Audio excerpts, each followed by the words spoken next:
قوی ترین نیروی دریایی دنیا مال کدوم کشوره؟ در رتبه 4 میرسیم به روسیه، کشوری که فقط با یک ناو هواپیمابر اما با بیش از 63 زیردریایی مرگبار خودش رو بین 4 قدرت برتر دنیا نگه داشته. رتبه 3 متعلق به هنده، کشوری که شاید فقط 18 زیردریایی داشته باشه اما 2 ناو هواپیمابرش جزو قدرتمندترین شناورهای نظامی دنیا حساب میشن.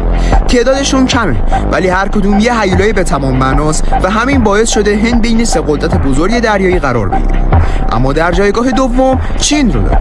از اوایل دهه 2000 این کشور سرعت رشد وحشتناکی داشت و حالا با 3 ناو هواپیمابر فعال و بیش از 60 زیردریایی فوق پیشرفته حتی از هند و روسیه هم بالاتر ایستاده.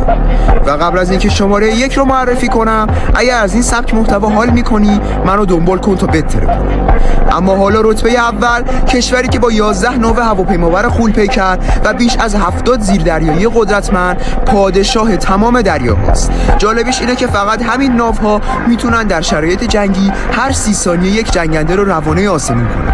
اگه میدونی این کشور کدومه، اسمشو تو کامنت ها بنویس.